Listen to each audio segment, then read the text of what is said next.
Limiter le chômage dans le temps, exclure par dizaines de milliers, renvoyer vers les CPS. La réforme du gouvernement Arizona passe, entre guillemets, dans sa phase la plus concrète. Hier, la Cour constitutionnelle a refusé de suspendre la mesure sans pour autant fermer la porte à une annulation. Alors, pour comprendre tout ce qui se joue en ce moment, socialement, humainement notamment, nous recevons Yves Martens du CSE. Bonjour Yves. Bonjour. Alors, peut-être avant de revenir sur l'actualité immédiate, on rappelle un petit peu les bases. Quand les syndicats et les associations introduisent un recours devant la Cour constitutionnelle, et ça veut dire quoi et ça sert à quoi exactement? Ça veut dire d'abord que malheureusement, les phases précédentes n'ont pas fonctionné. En Belgique, on est un pays qui est basé sur la concertation sociale. Et donc, en général, on se concerte et on ne doit pas arriver jusqu'au recours juridique devant, a fortiori, la plus haute cour du pays. Il faut dire malheureusement que ici, la réforme du chômage, elle a été menée tambour battant par le gouvernement, sans concertation. Je vais prendre un seul exemple. Beaucoup d'associations et les syndicats avaient demandé des auditions au Parlement en commission des affaires sociales. Ça a été purement et simplement refusé. Donc on n'a pas pu se faire entendre. Il y a eu la deuxième arme, c'est évidemment les mobilisations. Il y a eu beaucoup de manifestations, mais il faut constater qu'il y avait tellement de mesures dans le gouvernement Arizona contre les travailleurs avec et sans emploi, que la question du chômage n'est pas vraiment venue en tête des manifestations. On a surtout parlé des pensions, des salaires, ce qui est évidemment normal également. Et donc finalement, la dernière possibilité, ce sont les recours juridiques. Et comme ici, le gouvernement a choisi de passer par une loi programme, pour contester une loi, on est obligé de passer devant la Cour constitutionnelle, puisqu'une loi, ça a été voté démocratiquement. La seule manière de contester une loi, à part par le Parlement plus tard, un nouveau Parlement bien sûr, mais au niveau juridique, c'est de le contester devant la Cour constitutionnelle pour montrer que cette loi serait contraire à la Constitution. Alors, dans ce dossier précis, on a déposé à la fois un recours en annulation et une demande de suspension. Quelle est la différence un petit peu entre les deux? Alors, on sait que la justice, malheureusement, n'est pas très rapide et la Cour constitutionnelle n'est pas très rapide. Et il faut dire aussi qu'elle a pas mal de recours à examiner et qu'elle doit le faire de manière approfondie. Donc, en fait, quand on fait un recours en annulation, ça prend régulièrement entre 1 an minimum et généralement pas plus de 2 ans. Mais c'est quand même énorme comme situation. Or, comme vous l'avez dit en introduction, ici maintenant, en janvier, la mesure est entrée en application et donc les premiers exclus sont là. Donc on s'est dit du côté des syndicats, des associations qui ont porté ce recours, qu'au-delà de notre recours en annulation, il fallait faire une demande de suspension pour qu'en attendant que la Cour puisse se pencher sur le fond de l'affaire, on suspende les effets de la mesure pour éviter que ça fasse des dégâts avant ça. Alors je lis, la Cour explique qu'elle n'a pas reconnu un préjudice grave, difficilement réparable. Comment on peut comprendre cet argument alors que des milliers de personnes vont perdre leur revenu finalement? Alors il y a 2 choses qu'il faut comprendre. C'est d'abord que le recours en annulation peut être porté par des personnes morales. J'ai parlé des syndicats, j'ai parlé des associations, ça c'est ce qu'on appelle les personnes morales. En revanche, le recours en suspension, il faut qu'il y ait des personnes physiques, des vrais gens, quoi, si vous voulez, qui vont avoir pour elles un préjudice direct, immédiat, grave et difficilement réparable. Et donc, on a présenté avec notre recours en annulation pour la demande de suspension 9 personnes qui sont donc des requérants personnes physiques, et donc des situations différentes pour lesquelles, pour nous, il y avait effectivement un préjudice grave et difficilement réparable. Nous savions que ce serait le point le plus compliqué, parce que la Cour constitutionnelle ne va pas facilement reconnaître que le préjudice est à la fois grave et difficilement réparable. Il faut les deux. Grosso modo, je pense que tout le monde se rend bien compte que le préjudice est assez grave, même si parfois ils avaient l'air de dire que pour les personnes qui passaient au CPS, il n'y avait pas tellement de différence, donc ce n'était pas grave. Mais c'est surtout le difficilement réparable qui pose problème. Puisque on doit axer nos preuves de difficilement réparable sur autre chose que uniquement un aspect financier. Parce que si vous avez perdu, mettons que vous perdez dans n'importe quel épisode de votre vie 10 000 €, et qu'un an plus tard, la Cour vous donne raison et que vous récupérez votre 10 000 € avec les dommages et intérêts qui vont avec, on dira que le dommage a été réparé. Et donc, pour que ça soit difficilement réparable, il faut des éléments plus précis. Et donc, on a dit notamment, il y a des personnes qui risquent de perdre leur logement, il y a des personnes qui risquent d'être endettées, il y a des personnes qui risquent de devoir se séparer, enfin plein de choses comme ça. Et la Cour nous a reproché de ne pas avoir suffisamment été précis, de ne pas avoir démontré suffisamment ces préjudices. Et ça nous semble un petit peu hors sol quand même, puisque on peut dire que les personnes risquent de perdre un logement. On ne va pas pouvoir assurer que la personne va perdre son logement, ni à quelle date elle va perdre son logement, ni... vous voyez, il y a un risque, en fait. Pour nous, le risque est réel, mais la Cour nous reproche de ne pas avoir pu le déterminer de manière plus précise. Dans un autre cas récent, donc pour la Lèze, donc... les zones basse émission. Merci. Voilà. Et là, la Cour constitutionnelle avait suspendu parce qu'il y avait une personne qui s'était présentée devant la Cour, qui avait des problèmes respiratoires et qui disait si on ne diminue pas la pollution, mes problèmes respiratoires qui sont déjà graves vont s'aggraver encore plus. Et là, c'était plus facilement mesurable. Le fait de perdre son logement ou d'avoir d'autres problèmes liés à la perte du chômage, c'était beaucoup plus difficile à démontrer. On en était conscient, mais on espérait quand même que la Cour aille au-delà de cette exigence qui nous semble quand même démesurée. Alors, je rappelle que la Cour a donc décidé de ne pas suspendre cette réforme du chômage. Alors, concrètement, Yves Martens, qu'est-ce que ça signifie pour les personnes concernées dès maintenant ? Là, malheureusement, la conséquence, elle est toute simple. C'est que la mesure s'applique et que, comme elle n'est pas suspendue, on va devoir attendre qu'elle soit annulée si elle est annulée. Et là, ce serait vers l'automne, puisque c'est, comme je le disais, souvent 1 an après le dépôt et qu'on avait déposé cette requête en octobre. Et donc, dans ce cas-là, jusqu'à l'automne, les personnes vont subir cette réforme comme si de rien n'était, sans savoir si après elle sera annulée ou pas. Donc ça veut dire qu'il y a des tas de gens qui vont subir ces préjudices qu'on considérait comme graves et difficilement réparables, ce que la Cour n'a malheureusement pas estimé. Alors, ce refus de suspension, d'après vous, c'est pas un désaveu du recours ou c'est une étape dans une procédure, vous l'avez dit, encore plus longue et des mois et des mois d'attente? Alors, c'est jamais bon, évidemment, de perdre une première bataille. Mais effectivement, ça ne veut pas dire que la guerre contre cette mesure injuste est perdue. Pour une raison simple, c'est que la Cour s'est contentée de dire « il n'y a pas de préjudice grave et difficilement réparable ». Elle ne s'est pas du tout penchée sur le fond. Et le fond, c'est quoi? C'est que nous disons que pour plusieurs raisons, cette loi programme, cette réforme du chômage est contraire à la Constitution. La Cour n'a pas examiné nos arguments sur cet aspect-là. Et c'est ce qu'elle va faire maintenant sur le fond avec un arrêt qui sera prononcé à l'automne. Donc, bien sûr, c'est pas bon signe, c'est dommage d'avoir raté cette première étape, mais ça n'augure pas de ce que la Cour dira sur le fond. Alors, on va marquer une courte pause, Yves, pour parler vraiment le détail du détail avec qui sont vraiment les exclus de ce mois de janvier. On se retrouve dans quelques instants. De l'info sur Arabelle.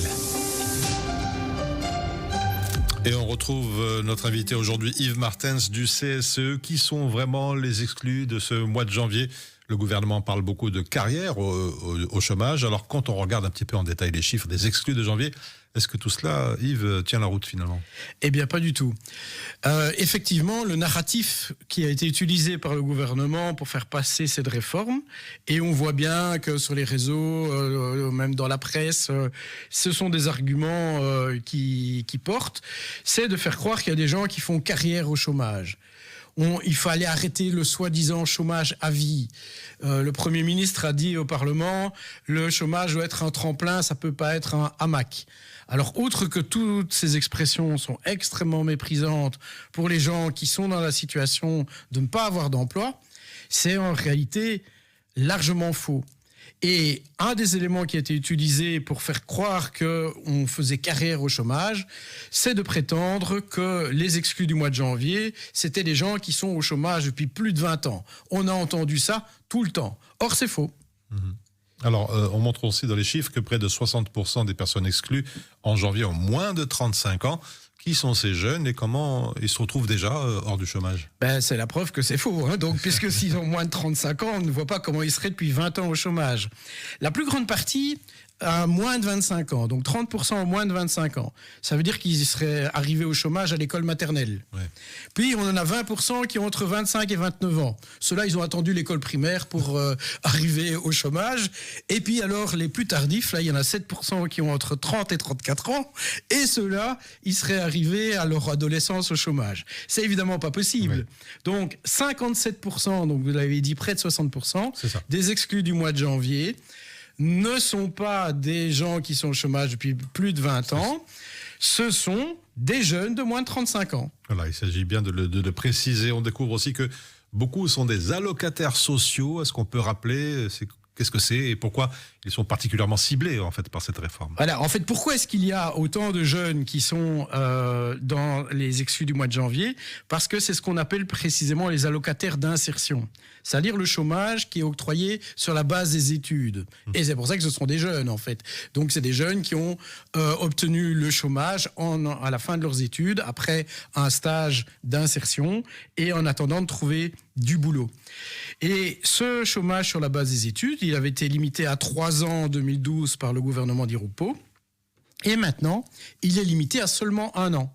Et c'est pour ça, comme c'est eux qui ont la durée de chômage la plus courte, c'est pour ça qu'en fait, il y a autant de jeunes qui se retrouvent dans les exclus du mois de janvier, puisque tous ceux qui étaient en janvier 2025 en allocation d'insertion perdent leurs droits, donc c'est un peu plus de 13 000 personnes, qui perdent leurs droits en janvier, qui sont donc des jeunes en allocataires d'insertion, chômage sur la base des études. Alors on a évoqué il y a quelques instants les fameux chômeurs depuis plus de 20 ans, entre guillemets. Yves, de combien de personnes on parle ici réellement et quel est finalement leur profil? Alors, c'est pas tout à fait facile à voir, mais donc on a 9000 personnes exclues au mois de janvier, dont on dit non pas qu'elles sont au chômage depuis 20 ans, mais qu'elles ont au moins 20 ans d'allocation de chômage dans toute leur vie, dans toute leur carrière. Et donc, ça veut dire que des gens qui ont un chômage, puis qui travaillent, puis qui sont au chômage, enfin, qui font des allers-retours entre chômage et travail, se retrouvent dans cette situation-là. L'année passée, on avait fait une demande à l'ONEM pour avoir un peu une idée de la situation de ces personnes-là. Et donc, on avait 6000 personnes qui étaient enregistrées comme chômeurs depuis au moins 20 ans. Ça fait 2% des chômeurs. Donc, on a bâti une histoire sur 2% des chômeurs. Et quand on voyait les autres chômeurs de longue durée, eh bien, 3/4 des chômeurs de longue durée étaient au chômage depuis moins de 5 ans. Donc c'est vraiment complètement mensonger de dire ça. Alors on peut, bien sûr qu'il y a certains cas de personnes qui ont travaillé un tout petit peu et puis qui ont ouvert un droit au chômage et qui sont au chômage depuis. Mais un indice simple, c'est que par exemple, si on prend les moins de 45 ans, il y en a 99. Donc ces 99-là, probablement, effectivement, qu'ils ont ouvert un droit au chômage après avoir travaillé 1 an ou 2, et puis ils sont depuis 20 ans au chômage. Mais c'est une toute petite minorité, et dans la plus grande partie des personnes qui vont être exclues avec 20 ans d'allocation de chômage en janvier, ce sont à plus de 68% des personnes de plus de 55 ans, et parmi celles-là, il y a des gens qui ont travaillé 20 ans et qui ont été au chômage 20 ans. Alors justement, pourquoi cette réalité est-elle absente du discours politique? Pourquoi on ne va pas dans le détail, du détail technique pour expliquer aux gens justement la situation? D'abord parce que le détail technique, c'est pas facile, ça demande du temps. Ici, vous me donnez heureusement un peu de temps pour pouvoir essayer d'expliquer ça. C'est notamment pour ça qu'on voulait avoir des auditions au Parlement. Vous avez constaté que tous ces derniers jours, on n'arrête pas de mettre sur le tapis toute une série de catégories. On avait parlé des ALE, on avait parlé des temps partiels, maintenant on parle des aidants proches. Tous ces éléments, ils étaient connus en fait. Moi je lis dans la presse qu'on dit on découvre que... Mais non, on découvre pas. On le savait, on l'avait dit, mais on n'a pas voulu nous entendre, notamment en refusant de nous auditionner. Et donc en fait, qu'est-ce qui se passe? Pourquoi est-ce qu'on est dans ces situations-là? Parce que comme je l'ai dit tout à l'heure, il y a beaucoup d'allers-retours entre chômage et travail. et que le marché de l'emploi, il est de plus en plus déstructuré. Il y a de plus en plus de temps partiel, de petits contrats, de contrats à durée déterminée, d'intérim. Et toutes ces personnes-là se retrouvent dans une situation qui fait qu'en fait, on a réduit le temps de travail de manière individuelle. Les gens se retrouvent à vouloir travailler, mais à ne pouvoir travailler qu'une partie du temps et avoir besoin d'un complément chômage pour le reste.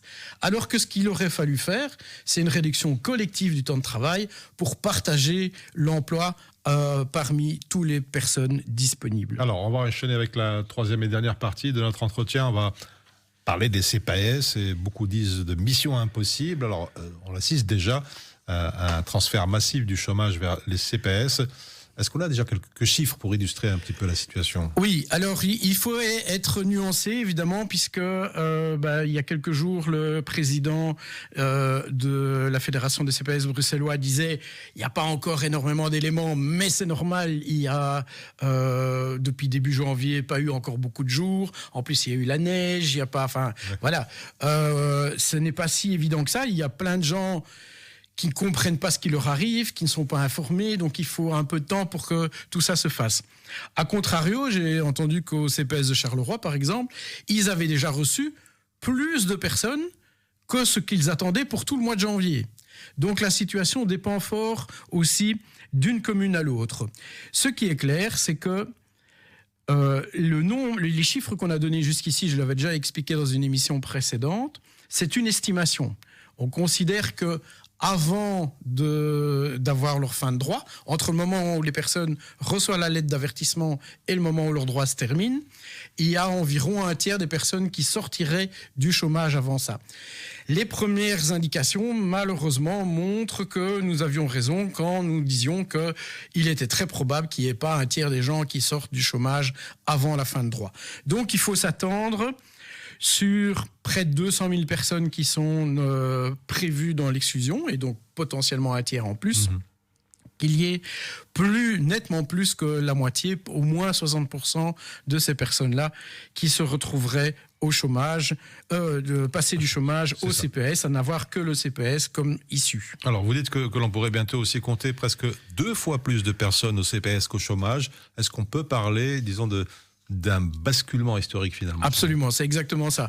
Donc c'est un renversement complet de la logique de la sécurité sociale, puisque le principe c'est que normalement tout le monde doit être couvert par la sécurité sociale, et l'aide sociale, le CPS, ça doit être le dernier filet pour les gens qui pour une raison ou une autre soit n'accèdent pas au système de sécurité sociale, soit en sont exclus.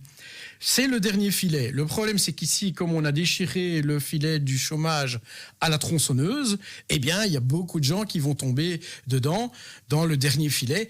Et c'est historique, ça n'a jamais été comme ça. Même si, depuis 20 ans, il y avait une augmentation de personnes au CPS et une diminution au chômage, ici, c'est un renversement, un basculement historique, comme vous l'avez dit, avec quasiment 2 fois plus de personnes qui risquent d'être au CPS plutôt qu'au chômage. C'est absolument hallucinant. Et le gouvernement, lui, affirme avoir renforcé les CPS sur le plan financier. Alors, lorsqu'on regarde un petit peu les mécanismes prévus, est-ce que c'est vraiment le cas? Est-ce qu'il y a des sous qui sont transférés vers les CPS?